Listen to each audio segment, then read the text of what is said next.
Assalamualaikum warahmatullahi wabarakatuh. Hamdan wa syukranillah wa salatu wassalamu ala rasulillah. Asyhadu an la ilaha illallah wahdahu la syarika lah, wa asyhadu anna Muhammadan abduhu wa rasuluhu la nabiyya ba'da, amma ba'du.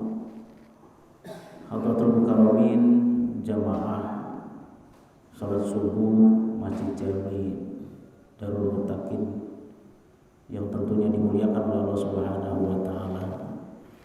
Puji syukur atas nikmat Allah dengan kesibukan kita menjalankan aktivitas dalam kehidupan kita sehari-hari, baik bekerja, berniaga, tanpa terasa kita sudah berada di bulan Sya'ban yang baru 1 hari kemarin kita melaksanakan kegiatan rutinitas setiap bulan Sya'ban di pertengahan yang kita kenal dengan nisfu Sya'ban. Mudah-mudahan kita semua senantiasa diberikan kesehatan oleh Allah Subhanahu wa taala, dan harapannya tidak lain bisa menjalankan ibadah puasa Ramadan di tahun ini. Sholawat ring salam tercurah kepada junjungan baginda kita Nabi besar Muhammad Sallallahu Alaihi Wasallam. Mudah-mudahan kita mendapatkan syafaatul uzma beliau dengan wasilahnya kita membaca sholawat baik di dalam ibadah sholat maupun di mana saja kita berada. Jamaah yang berbahagia, Rajab sudah kita lewati. Sekarang Sya'ban. Tinggal menghitung hari kita masuk bulan Ramadan.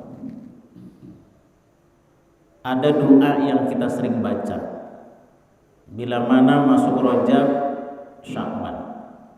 Doanya sangat populer. Apa doanya? Allahumma barik lana fi Rajab wa Sya'bana wa balighna Ramadhana. Doa ini kalau kita perhatikan ada sesuatu yang aneh. Anehnya di mana? Ketika masuk Rajab, masuk Sya'ban, Rasulullah SAW memohon keberkahan. Barik lana fi Rajab wa Sya'bana. Ya Allah, senantiasa mohon kami diberkahkan bulan Rajab dan Sya'ban. Begitu menyebut bulan Ramadan, beliau memohon balighna, sampaikan usia kami kepada bulan suci Ramadan. Kalau kita perhatikan dari tahun demi tahun, ternyata volume kematian itu berada di bulan Sya'ban. Ini sangat rentan. Di tahun ini aja baru masuk Sya'ban sudah 3 orang, dan meninggalnya tanpa perlu sakit, tanpa menunggu tua. Jamaah dimuliakan Allah Subhanahu wa taala. Di tahun yang lalu kita semua berdoa dengan doa yang sama, waktu yang sama, harapan yang sama. Balighna Ramadan. Begitu masuk tahun berikutnya Ramadan yang kita harapkan, ada yang tidak diperkenankan Allah tahun ini, karena sebelum Rajab masuk sudah Allah panggil. Bahkan ada yang sudah masuk Sya'ban Allah panggil, padahal Ramadan tinggal beberapa hari lagi. Ada juga yang diberi kesempatan masuk Rajab, masuk Sya'ban, masuk Ramadan, dia puasa, dia tarawih, ikut Idul Fitri, sampai Lebaran, sampai beli baju, sampai jalan-jalan, ikut. Ada lagi orang yang diberi kesempatan Ramadan, dia dengar azan, tandanya berbuka puasa. Jam 2 dia bangun karena di masjid ramai anak-anak bangunkan sahur. Tapi nggak bisa puasa, nggak bisa taraweh. Kenapa? Karena mereka dalam keadaan sakit meregang nyawa di rumah sakit. Nah, dari 3 hukum ini, tahun ini kita berlaku yang mana? Apakah kita termasuk orang yang tidak diberi kesempatan sama sekali Ramadan tahun ini? Karena masih ada waktu beberapa saat, apakah kita sanggup ke sana? Apalagi yang udah sakit-sakitan, apalagi yang udah sepuh, apalagi yang sudah banyak keluhan.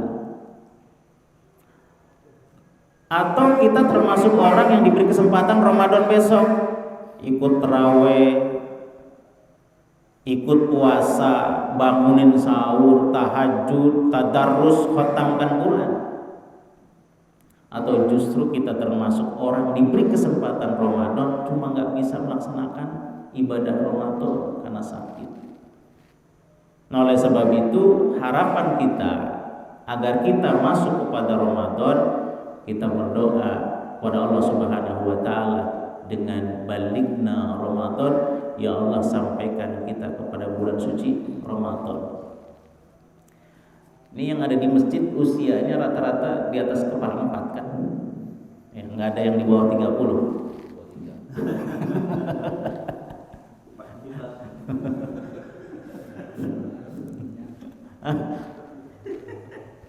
Rata-rata semua udah di atas 40 kan?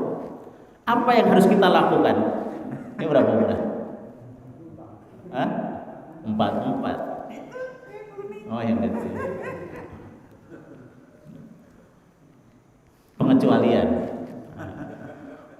Apa yang harus dilakukan orang yang udah usianya 44? Buka surah Al-Ahqaf ayat 15. Wa wasainal insana biwalidayhi ihsana. Kata Allah, kami perintahkan manusia untuk berbuat baik kepada kedua orang tuanya. Kenapa? Hamalathu ummuhu kurhan wa wada'athu kurhan. Karena ibu kita menghamilinya berat. Belum ngehamilin, idamnya aja udah berat. Jam 1 malam nyolek suaminya, bapak kita. Ngapain? Minta kelapa muda yang pernah sempat dimakan di Gunung Bunder 12 tahun yang lalu. Coba bayangin. Udah jam 1 malam mintanya kelapa muda yang ada di Gunung Bunder yang 12 tahun lalu yang pernah dia minum. Orangnya aja udah mati. Baru ngidamnya aja tuh. Belum nanti hamilnya. Ada benda 3-4 kilo benda hidup di dalam perut. Setiap kemanapun dibawa. Ke pasar dibawa, ke kamar mandi dibawa. Sekarang saya mau tanya sama bapak-bapak, nggak usah benda hidup, benda mati aja, hebel, ya, cukup 2, nggak usah 3. Hebel taruh di perut bapak, jangan dibuka, jangan dilepas selama 9 bulan. Tidur dibawa, kerja dibawa, kira-kira bagaimana? Begitu berat. Bahwa doa kurhan, begitu juga melahirinya. Bayangin Pak, ada benda hidup keluar dari kemaluan 3 kilo, masuknya mah cuma 3 on, keluarnya jadi 4 kilo. Sekarang kalau bapak keluar benda dari kemaluan bapak, nggak usah segede bayi 3 kilo 4 kilo, batu kecil segede pasir itu sakitnya luar biasa. Makanya nggak bisa terbalaskan. Kemudian wa hamluhu wa fisaluhu, antara hamilnya 9 bulan sampai kepada nyapihnya anak 2 tahun, salasuna syahron, kurang lebih 30 bulan urusnya tuh. Nah, kemudian di dalam Quran ini dijelaskan lagi, hatta asuddahu, begitu dia dewasa, wa balagha arba'ina sanatan, kemudian sampai kepada usia 40 tahun. Nah, berarti bapak-bapak udah 40 tahun nih. Apa yang harus dikerjakan? Qala, maka kudu banyak berdoa. Banyak aktivitas yang harus lakukan. Apa? Rabbi auzi'ni. Di sini kata-katanya Rabbi, bukan ilahi. Rabbi, ya Allah, auzi'ni, tolong berikan kami petunjuk, an askuro, bersyukur,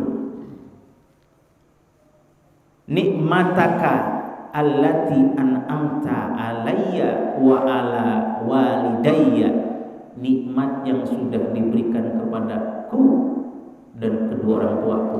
Nikmat juga banyak nih. Makanya orang kalau sudah dikasih nikmat sampai usia 40 itu nikmat yang sangat luar biasa, karena 40 itu usia rentan. Betis sudah mulai terasa, lambung sudah mulai terasa, jalan semua terbatas, stroke sudah mengancam, diabetes sudah ada di awang-awang. Susah. Syukuri nikmat. Mohon maaf, belum lama meninggal usianya 44. Maaf ya, 44. Nggak sakit, pada maghrib dia masih berdialog, berkomunikasi. Pulang malam, bangun tidur sakit, meninggal. Usianya 44. Kalau ukuran matematika, yang meninggal dulu siapa? Yang udah tua. Belum lama lagi, nggak perlu sakit. Jumat kemarin masih sodako, beberapa hari kemudian setelah sodako meninggal. Nah, bersyukur pada Allah Subhanahu wa Ta'ala. Kemudian wa an a'mala sholihan tardahu, harus banyak-banyak kita beramal soleh. Tardahu, yang diridhoi. Banyak amal soleh yang enggak diridhoi. Sembayangnya sah, pahalanya enggak dapat. Beramal sah tapi enggak dapat pahala. Jadi usia 40 udah enggak boleh lagi terlalu banyak maksiat. Udah mulai dikurangin. Harus lebih banyak beribadah pada Allah Subhanahu wa Ta'ala. Wa aslih li fi dzurriyyati, ya Allah, perbaikilah aku, wa dzurriyyati, dan juga keturunanku. Jadi orang yang udah usia 40, mindsetnya itu sudah harus perbaikan diri untuk keturunan-keturunannya juga baik. Kalau umur 40 masih maksiat, berarti dia nggak sayang sama keturunannya. Mulai dipikirkan ibadahnya, mulai dipikirkan bagaimana sikapnya. Bukan kita pikirkan masalah bagaimana makannya. Jamaah dimuliakan Allah Subhanahu wa Ta'ala, dengan adanya usia kita sekarang 40, mudah-mudahan kita sudah mulai memperbaiki diri kita. Dan pada kesempatan ini kita sudah di bulan Sya'ban, dan insya Allah kita akan bahas sedikit tentang nisfu Sya'ban. Untuk memuliakan bulan Sya'ban, mulai Nabi Muhammad, para sahabat, para tabi'in, para tabi'ut tabi'in, para salafus soleh, sampai kepada khalaf, sampai kepada ulama, sampai kepada kita, sepakat memuliakan bulan Sya'ban. Yang menjadi ikhtilaf adalah meramaikan, menghidupkan bulan Sya'bannya. Kenapa di bulan Sya'ban Rasulullah tidak kumpul di masjid, baca Yasin 3 kali gitu. Begitupun di zaman sahabat tidak ada keterangan bahwa mereka kumpul di masjid baca Yasin 3 kali. Hal ini terjadi di zaman generasi terbaik Rasul yang kedua setelah sahabat, yaitu tabi'in. Salah satunya adalah Khalid bin Wahdan. Kemudian setelahnya dilaksanakan meramaikan malam Sya'ban sehingga populer, terjadi ikhtilaf ulama di sana. Ulama-ulama Hijaz dari Irak itu meyakini itu mendapatkan nilai-nilai pahala. Sedangkan ulama-ulama di Basrah, Madinah, Mekah itu mengingkari. Nah, pada kesempatan ini saya akan membahas Sya'ban berdasarkan pemahaman ulama-ulama yang meyakini bahwa bulan Sya'ban penuh hikmah, penuh berkah, dan banyak amalan-amalan yang kita lakukan. Salah satu diantaranya adalah malam nisfu Sya'ban kita kumpul di masjid untuk membaca surah Yasin sebanyak 3 kali. Salah satu rujukan kitabnya namanya kitab Limada Sya'ban. Pengarangnya adalah Said Muhammad Alawi bin Abbas Al-Maliki. Beliau ulama besar yang sudah populer. Nah, bulan Sya'ban, nisfu Sya'ban, ada syahrus Sya'ban, ada nisfu Sya'ban. Kalau syahrus Sya'ban bulan Sya'ban. Kalau nisfu Sya'ban, nisfun setengah. Jadi nisfu Sya'ban pertengahan bulan Sya'ban, yaitu perkiraan tanggal 15. Nah, Sya'ban ini kenapa dikatakan Sya'ban? Sya'ban ini maknanya bercabang. Li'annahu yatasya'abu minhu khairun kasirun. Karena di bulan Sya'ban ini bercabang-cabang kebaikan-kebaikan yang begitu banyak. Ada juga yang mengatakan Sya'ban ini Sya'aban, artinya memancar. Jelas di dalam bulan Sya'ban ini banyak pancaran kebaikan-kebaikan. Ada juga yang mengatakan Sya'ban ini mustaqun min syi'bi, diambil dari kata syi'bi, yaitu thariqun fil jabal, yaitu satu jalan menuju ke gunung. Wa huwa thariqun illa khairin, artinya Sya'ban ini jalan menuju kebaikan.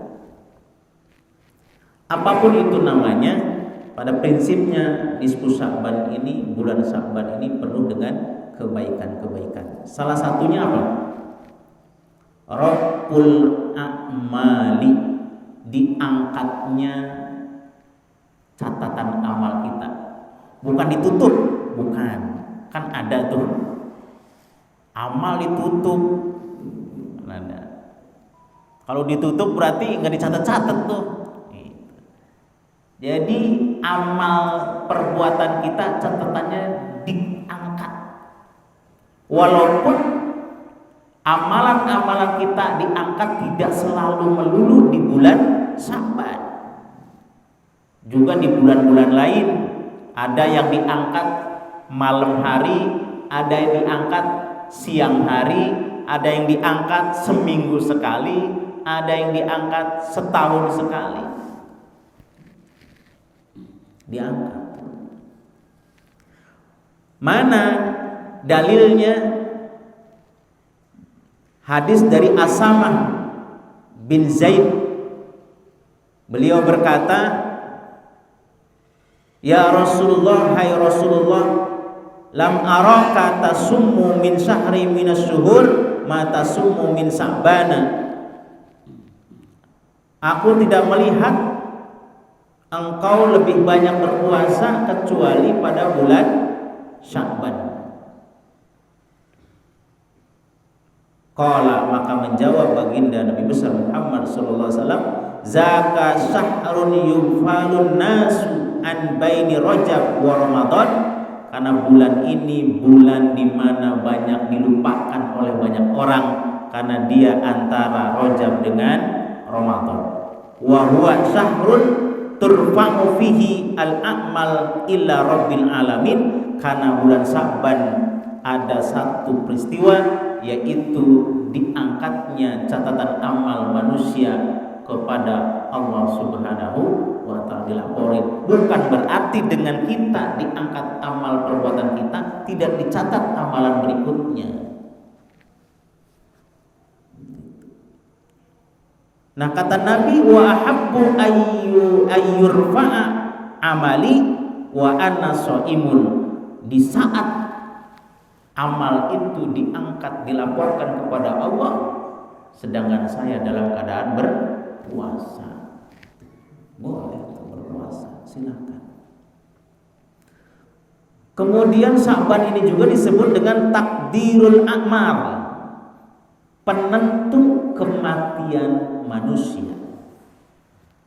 Mungkin barangkali ini korelasinya kenapa Nabi baca doanya baligna Ramadan.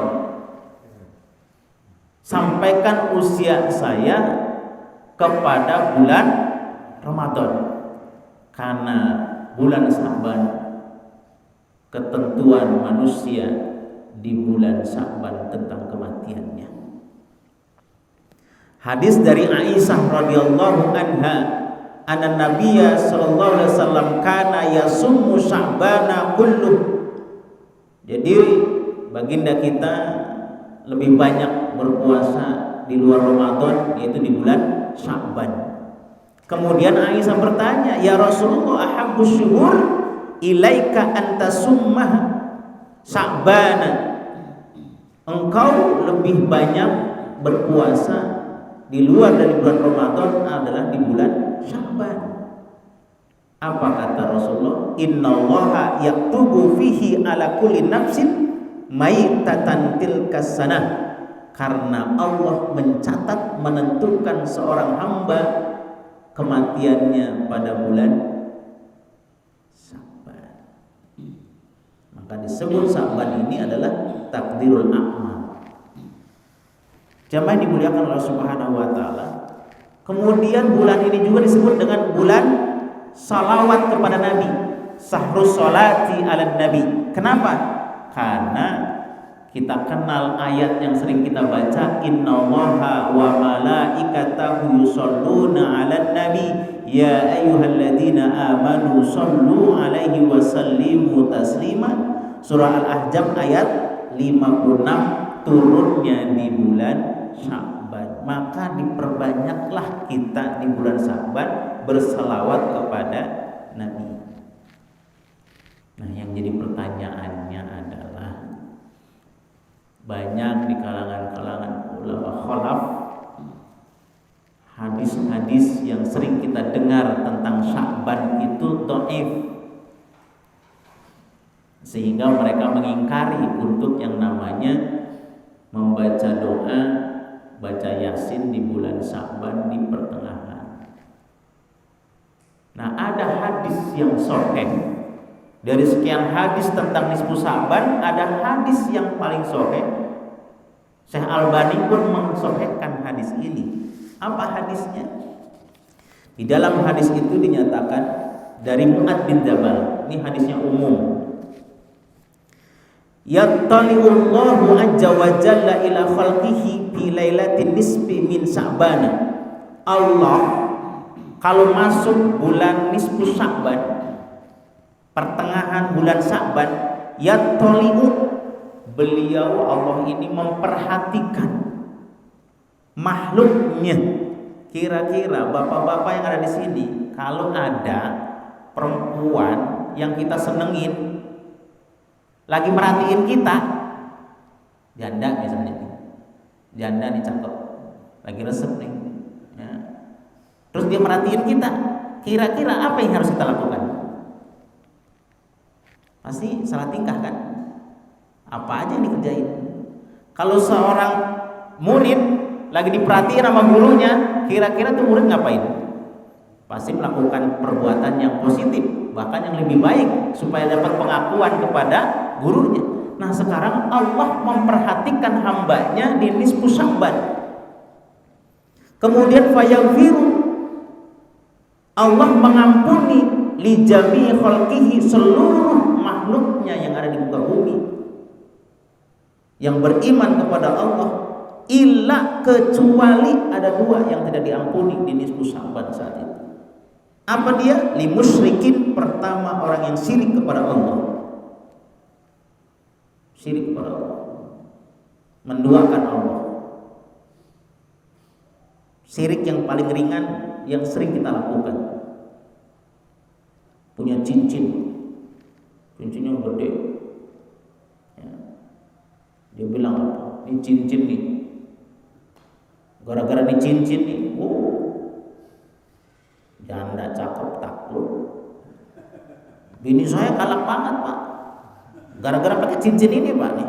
Bini saya udah nggak galak-galak lagi, udah musyrik. Kemudian siapa lagi yang tidak diampuni bulan Syaban selain orang yang syirik? Musyahinun, orang yang berseteru, yang belum islah, yang masih di antaranya belum saling meminta maaf. Makanya orang-orang dulu Sya'ban itu disebutnya bulan silaturahmi. Tuh. Makanya orang-orang dulu, orang-orang tua kita ngajarin bulan Sya'ban itu munggahan. Tuh. Ngapain munggahan? Bebawaan. Makanya orang-orang dulu kita kalau begitu Sya'ban datang ke rumah orang tuanya. Ngapain? Bebersih. Ya. Rumahnya dulu kan pagar, di kapur. Yang kalau kita senderan, kapurnya pindah ke baju. Enggak. Terus apa lagi? Pendaringannya ditumpahin. Kalau dulu kan pendaringan, Pak. Kalau sekarang kan kosmos. Pendaringan itu tempat apa? Naruh beras, naruh air, gitu kan. Kalau sekarang orang nggak ada naruh air, karena udah langsung ke wastafel. Betul nggak? Ditebalikin tuh. Udah ditebalikin, diisi lagi tuh pendaringannya. Makanya orang dulu kalau ditanya, waduh kalau nggak kerja pendaringan saya nggak mengkul, karena pendaringan itu tempat beras, gitu. Terus apa lagi? Kolamnya dibersihin, timba, ditimba. Timbanya berat lagi. Embernya bukan ember yang buat ngaduk, ember yang gede. Kolamnya kayak kolam renang. Orang dulu kolamnya gede-gede, makanya orang dulu mah berkah. Kolamnya di luar lagi. Kalau kita udah di dalam kecil, pelit. Makanya nggak ada yang berkah. Nenteng dah tuh. Makanya orang-orang dulu biarpun bodoh tapi kaya filosofis. Mana contohnya? Dia mau melamar pakai roti buaya. Roti buaya itu kan keras. Filosofisnya apa? Karena roti buaya binatang yang buas tapi setia. Tapi ada catatan, buayanya buaya air, bukan buaya darat. Kalau darat mah tetep. Kemudian apa lagi? Kue kepiting. Kue kepiting apa? Jalannya miring. Filosofisnya kalau ke rumah orang tua, ke rumah mertua, kudu miring, bebawaan enteng. Makanya munggah tuh. Minta doa orang tua, didoain sama orang tua. Makanya berkah-berkah. Ramadan itu nggak ada kekurangan, nggak kayak sekarang. Ya sekarang susah. Kenapa? Sama Allah jauh, sama agama dinistakan, ya akhirnya minyak kurang. Susah nyari minyak. Sekarang ada mahal.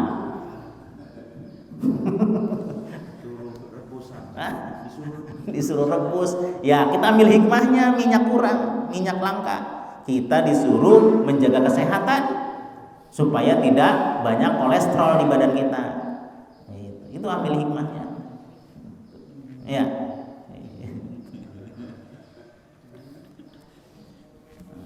Jamaah dimuliakan Allah Subhanahu wa taala.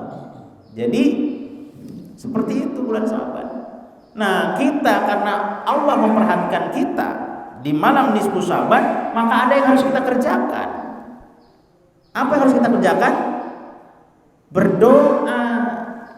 Perbanyak berdoa, banyak beristighfar, banyak baca Quran. Kemudian pertanyaannya, kenapa baca Yasin enggak Al-Baqarah? Kebanyakan Pak kalau Al-Baqarah mah.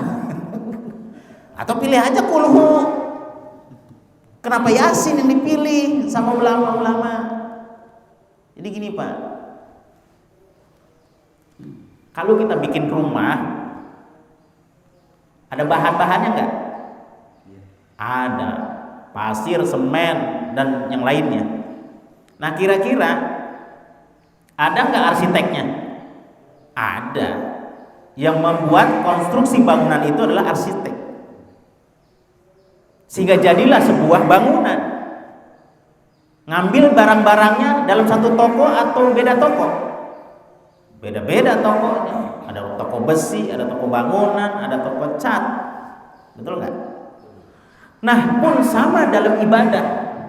Ibadah ini sebuah konstruksi, sebuah bangunan yang dirancang oleh Rasulullah SAW, yang diteruskan oleh para sahabat, tabi'in, tabi'ut tabi'in, salafus saleh, dan seterusnya sampai ke kita. Yang dimana konstruksi bangunannya sholat, bahan-bahannya adalah hadis Quran, arsiteknya adalah Rasulullah, sahabat, tabi'in, tabi'ut tabi'in, salafus saleh, ulama-ulama. Ada enggak tentang sholat dalilnya satu, mulai dari niat, takbir sampai salam, satu hadis? Enggak ada. Tentang niat ada niat tersendiri, innamal amalu binniyat. Tentang takbir ada hadis tertentu sampai kepada salam pun sama. Kenapa ulama membaca Yasin 3 kali di bulan nisfu Sa'ban? Ya, kok bisa terjadi konstruksi itu? Kenapa? Satu, ada bahan-bahannya. Salah satu bahannya adalah tadi hadis yang sahih yang secara umum bahwa nisfu Sa'ban itu terjadi perhatian penuh Allah kepada makhluknya, yang dimana di malam itu Allah mengampuni hamba-hambanya. Nah direspon sama ulama, kalau memang demikian berarti kita lakukan satu kegiatan yang bisa membuat kita dapat pahala dan ampunan. Dibuatlah konstruksinya. Kenapa terjadinya Yasin bukan Al-Baqarah? Karena di dalam hadis menyatakan man qara'a Yasin fi lailatin asbaha maghfuran lahu. Siapa orang yang baca Yasin pada malam hari, di situ malam hari Pak, umum, terserah mau malam apa, tapi lebih utama malam yang dimana saat itu Allah sedang memperhatikan. Benar nggak? Bapak nyapu masjid, kemudian ada DKM, enakan mana Pak? Enakan lagi ada DKM karena diperhatiin nyapu kita. Kemudian kenapa Yasin bukan surah Nabi? Karena ada hadis Nabi, likulli say'in qalbun wa inna qalbal Qur'an Yasin. Setiap sesuatu ada hati dan hati Quran adalah Yasin. Tuh. Maka dipilihlah biangnya intinya, hatinya Quran, yaitu surah Yasin. Siapa orang yang membaca Yasin 1 kali, maka dapat nilai biqiraatihi qiraatul Quran asromarotin, sebanyak 10 kali. Kalau dibacanya 3 kali berarti 30 kali. Sekali baca nisfu Sya'ban 10, dibacanya 3 kali menjadi 30, seakan-akan kita membaca sebulan. Enak gak? Baca Yasin malam, paginya diampunin. Bacanya sekali sama dengan 10, bacanya 3 jadi 30, berarti setiap subuh kita diampuni. Itu konstruksinya kenapa ulama sebegitu jauh meyakininya untuk memuliakan bulan Sya'ban. Maka beruntung yang kemarin kumpul baca Yasin 3 kali, sepanjang 30 hari Sya'ban ini kita diampuni tiap subuhnya. Amin ya rabbal alamin. Jamaah yang dimuliakan Allah Subhanahu wa taala, mudah-mudahan di Sya'ban ini kita diberikan ampunan dari Allah Subhanahu wa taala. Allah sudah janjiin kepada kita melalui para malaikatnya, yaitu Jibril alaihissalam, disampaikan kepada Nabi, ya Muhammad, hai Muhammad, min ummatika, dari umatmu, bihayatihi, di dalam hidupnya dari mulai balik sampai sekarang, bil ma'asi, maksiat, nggak pernah subuh, nggak pernah jamaah, nggak pernah sedekah, maksiat tiap hari.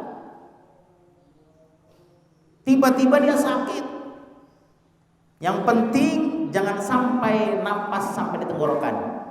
Dan ketika dia sakit, lam yumkin an-nadku wal i'tidar, dia belum siap untuk mengucapkan kata-kata istighfar.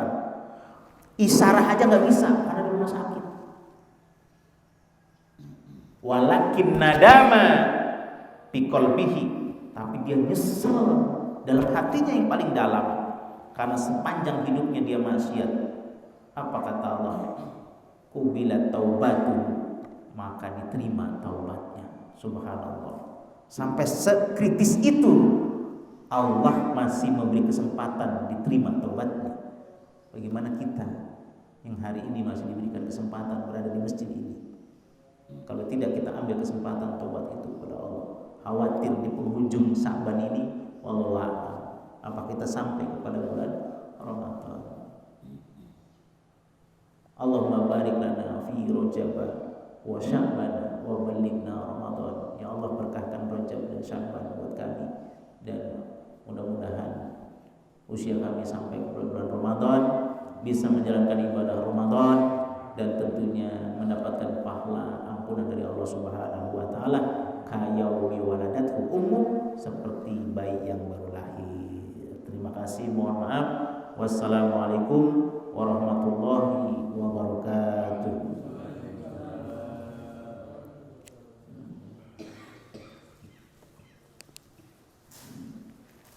Baik, mari sama-sama kita tutup pengajian ini dengan pembacaan doa.